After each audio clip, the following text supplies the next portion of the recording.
हाँ जी बच्चों, आज हम सीए इंटर ग्रुप 1 अकाउंट्स के पेपर के बारे में आपसे बात करेंगे।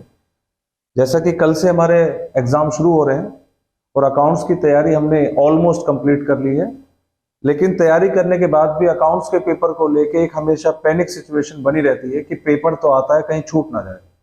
इसी प्रॉब्लम को एड्रेस करने के लिए हम आज इस वीडियो लेक्चर में टाइम मैनेजमेंट के ऊपर बात करेंगे कि कैसे हमें एग्जाम में इस प्रॉब्लम से बचना है कि हमें जो आता है वो टाइमली भी हो जाए और हमारा टाइम बचा भी रहे। कोशिश ये रहेगी कि इस वीडियो के बाद कम से कम आप पेपर में 15 से 20 मिनट अपने जरूर सेव कर पाएंगे, जो अनटिल अदरवाइज नहीं हो सकते थे। सबसे पहले जब भी हम क्वेश्चन पेपर को पढ़ें तो क्वेश्चन पेपर को पूरा ना पढ़ें। ज्यादातर हम गलती करते हैं कि पेपर को पूरा पढ़ने के बाद डिसीजन मेकिंग करते हैं। कई बार पूरा पेपर पढ़ने से एक दो क्वेश्चन ऐसे हो सकते हैं जो शायद मेरे मन में चलते रहे कि मैंने तैयारी तो करके आया था कि पेपर में क्वेश्चन अजीब आया। हम इस सिचुएशन से बचने के लिए पहले अपने पेपर को 3 पार्ट में डिवाइड करेंगे और तय करेंगे कि फर्स्ट आवर में मुझे कौन कौन से क्वेश्चन करने हैं। फर्स्ट आवर में मुझे जो क्वेश्चन करने हैं वो ज्यादातर एंट्री रिलेटेड होने चाहिए और ऐसे क्वेश्चन हो जिसके अंदर आंसर टैली होना और ना होना इस बात का कंफर्मेशन ना हो कि मेरा क्वेश्चन ठीक है कि नहीं है। जैसे कि सिंगल एंट्री एक चैप्टर है, उसमें बैलेंस शीट अगर टैली होती है तो ठीक है, अदरवाइज बच्चे ने क्वेश्चन गलत किया है। अगर बच्चे को फील हो गया मेरा क्वेश्चन इनिशियल लेवल पे गलत हो गया, मेरा टाइम भी वेस्ट हो गया है, तो वहां से फिर वो बाकी क्वेश्चनों को इफेक्ट करना शुरू कर देगा। तो हमें पहले फर्स्ट आवर में कौन कौन से क्वेश्चन का चुनाव करना है।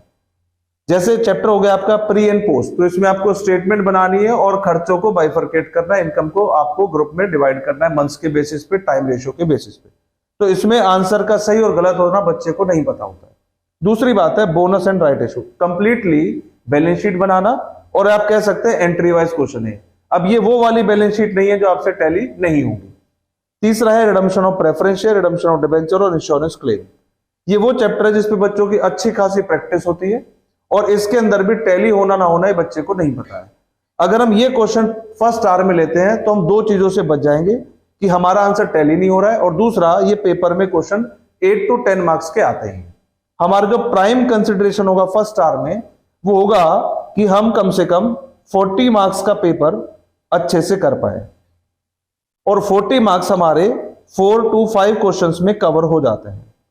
अगर हमारे 40 नंबर का पेपर फर्स्ट आवर में कंप्लीट होता हुआ नजर आता है 35 to 40, तो ये बच्चे के लिए फर्स्ट आवर में एक तरीके से बूस्टर डोज की तरह काम करता है कि हमने पेपर किया और हमारा तकरीबन आधा पेपर खत्म हो गया। अब जो बच्चा कॉन्फिडेंस कैरी करेगा वो सेकंड आवर में उसको हेल्प करेगा। सेकंड आवर में मुझे कौन से क्वेश्चन उठाने हैं, क्योंकि थर्ड आवर में बहुत ज्यादा लंबे क्वेश्चन होते नहीं है, तो सेकंड आवर में मुझे वो क्वेश्चन लेने हैं जो वैसे लेंदी हैं और हायर मार्क्स के हैं। वैसे तो इंस्टीट्यूट का पैटर्न अब तकरीबन चेंज ही हो गया है कि वो ज्यादातर क्वेश्चन को स्प्लिट करके पूछता है, पर स्टिल क्वेश्चन में 12 नंबर, 15 नंबर या 20 नंबर के क्वेश्चन भी आपको मिल सकते हैं। तो अगर कोई ऐसा क्वेश्चन है जो इतने हायर मार्क्स के हैं तो वो आपको सेकंड आवर में पहले पूरे कर लेने हैं। अब ये कौन से क्वेश्चन हो सकते हैं जहां पे क्वेश्चन की लेंथ भी ज्यादा होगी और कहीं ना कहीं हमें आंसर भी पता होगा। उसमें 2 चैप्टर सबसे पहले आते हैं, कैश फ्लो स्टेटमेंट और सिंगल एंट्री। ऐसे क्वेश्चन को आप सेकंड आवर में जरूर पिक करें और अगर हम सेकंड आवर में भी 30 to 40 मार्क्स के 2 से 3 क्वेश्चन कवर कर पाते हैं तो अगेन ये हमारे लिए पॉजिटिव साइन होगा फॉर द थर्ड आवर। तो 30 to 40 मार्क्स अगर हमने अच्छे से कवर कर लिए तो अब हम थर्ड आवर की तरफ चलते हैं। यहां पे आते हैं हमारे कुछ बचे हुए क्वेश्चन जो भी फर्स्ट और सेकंड आवर में कंप्लीट नहीं हुए, सबसे पहले आप उनको यहां पे आके कंप्लीट करें। अब आते हैं हम थ्योरेटिकल सेक्शन पे, जो आपका पेपर में क्वेश्चन नंबर 1 और कंपलसरी क्वेश्चन होता है which is entirely of accounting standards. अब आप यहां पे आके उनको लिखना शुरू कर सकते हैं। तो आप यहां पे थ्योरी की एक्सप्लेनेशन और जो भी उसके अंदर न्यूमेरिकल सेक्शन आए पहले उनको पूरा करें। अकाउंटिंग स्टैंडर्ड में भी क्वेश्चन 2 तरीके से होगा, एक आपसे आपका व्यू पूछेगा या फिर क्वेश्चन में क्या गलती है वो पूछेगा, प्लस आप इसके साथ एएस में 1 से 2 क्वेश्चन न्यूमेरिकल भी एक्सपेक्ट कर सकते हैं, like accounting standard 2nd, 10 and 16। इससे न्यूमेरिकल क्वेश्चन आने के पूरे चांस रहते हैं। जब हमारा पेपर कंप्लीट होने की तरफ हो और लास्ट में हमारे पास स्टिल 10 से 15 मिनट बचेंगे तो हम अब अपने पेपर को फिनिशिंग टच देंगे। जो हम पेपर जब कर रहे होते हैं तो हम थोड़ा जल्दबाजी में होते हैं तो कुछ चीजों को स्किप करके चलते हैं जो आपको भी करना है। अगर आप कोई भी स्टेटमेंट ड्रॉ कर रहे हैं, लेटर से आपको जर्नल एंट्री का क्वेश्चन कर रहे हैं, तो do not waste your time in writing particulars, debit amount, credit amount, ये नहीं करना है। आपको सीधा क्वेश्चन नंबर लिखना है, क्वेश्चन नंबर 2 पार्ट ए, और इसका सॉल्यूशन स्टार्ट कर देना है। जब आप एंट्री कर रहे हैं तो आप अपने पास एंट्रियां शुरू करें, एंट्रियां लिखें, लेकिन बाकी के काम ना करें। ये काम हम लास्ट में करेंगे जब हमारे पास 10 से 15 मिनट बचे होंगे। इनिशियल लेवल पे हम ज्यादा से ज्यादा टाइम इन्हीं में कंज्यूम कर लेते हैं, और इसका आपकी मार्किंग पे कोई फर्क पड़ता नहीं है, क्योंकि ये सी एग्जाम है। 11th 12th में थोड़ा बहुत फर्क पड़ता है, लेकिन सी एग्जाम में इन चीजों से आपके नंबर्स में कोई डिडक्शन नहीं होगा। इसके अलावा अगर आप कोई वर्किंग नोट बनाते हैं, आप कोई कैलकुलेशन कर रहे हैं, यहां पे लिख रहे हैं वर्किंग नोट, तो वर्किंग नोट को कोशिश करें शॉर्ट में लिखें। पूरा कैलकुलेशन ऑफ व्हाट, ये बहुत ज्यादा एक्सप्लेनेशन की जरूरत नहीं, यहाँ पे आप एब्रीविएशन का भी यूज कर सकते हैं। You can write it down calculation of. बहुत से बच्चे सोचते हैं फर्स्ट टाइम एग्जाम देने जा रहे हैं तो 12th वाली हैबिट होती है कि हम अच्छे से सजा के लिखें, पूरा लिखें। तो ऐसा इंस्टीट्यूट की कोई स्पेसिफिक रिक्वायरमेंट नहीं है। आप क्या कैलकुलेशन कर रहे हैं वो शॉर्ट में बताएं और अपनी कैलकुलेशन स्टार्ट कर दें। जब हम पेपर को पूरा कर लेंगे और हमारे पास लास्ट में 10-15 मिनट बचेंगे, तो उसके बाद अगर टाइम बचे तो हम यहाँ पे जो मैंने कहा फिनिशिंग टच देने वाली बात, वो आप तब देंगे। इसके अंदर फिर हम बताएंगे अगर टाइम है हमारे पास तो कि हम किसकी बुक्स बना रहे हैं, तो इन दी बुक्स ऑफ जो भी प्रोप्राइटर कंपनी उसका नाम लिखेंगे और जनरल एंट्री से अपना क्वेश्चन शुरू करेंगे।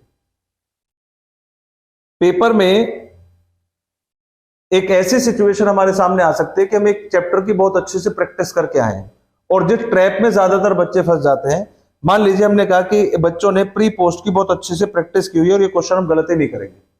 तो अभी लास्ट एग्जाम में क्या हुआ था, प्री पोस्ट का 20 मार्क्स का क्वेश्चन आपके सामने आया।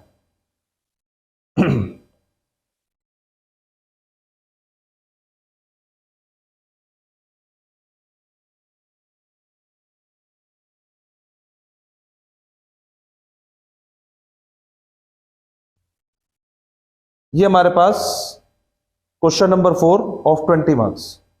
अब क्योंकि हम प्री पोस्ट को लेके हमेशा माइंडसेट लेके चलते, क्वेश्चन छोटा आएगा, तो यहां पे उन्होंने गेम किया कि इसको 20 मार्क्स का किया। स्टिल बच्चा इस क्वेश्चन को इनिशियल लेवल पे कभी भी टच ना करे, क्योंकि 20 मार्क्स का मतलब जब हम पहला क्वेश्चन कर रहे होते हैं तो हम बड़े स्लो लिखते हैं, और ऐसा ना हो जाए कि इस 20 मार्क्स के चक्कर में हमारे तकरीबन 40 से 50 मिनट इसी में निकल गए। तो at the end of first hour हमें क्या फील होगा कि फर्स्ट आवर कंप्लीट हो गया और मेरा एक भी क्वेश्चन नहीं हुआ है।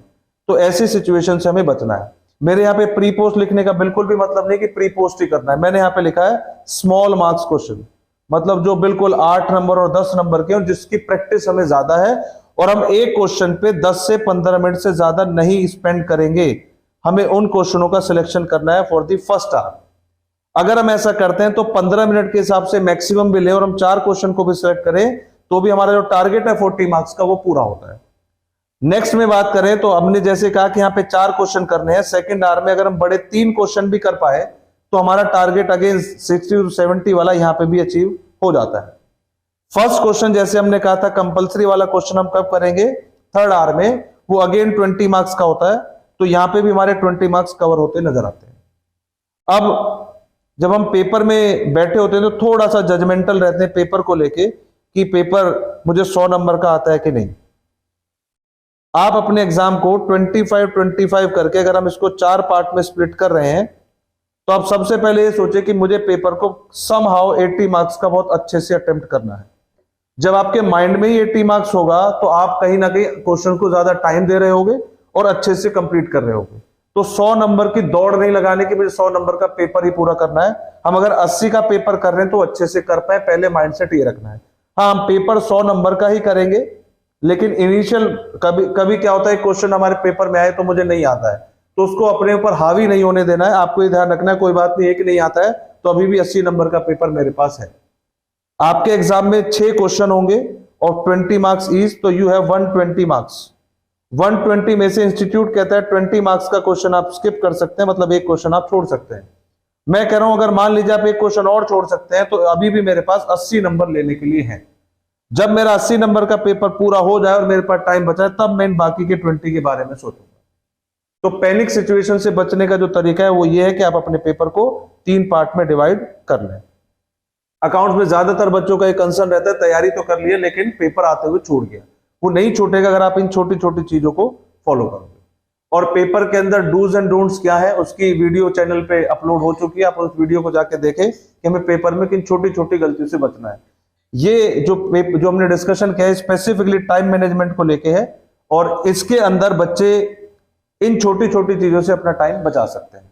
तो मुझे उम्मीद है ये छोटी बातें आपके एग्जाम में जरूर आपके लिए हेल्पफुल होंगी, और आपके एग्जाम के लिए मेरी तरफ से आपको best wishes, all the best, और आप पेपर अच्छे से करके आए, ऐसी हमारी शुभकामनाएं। Thank you very much.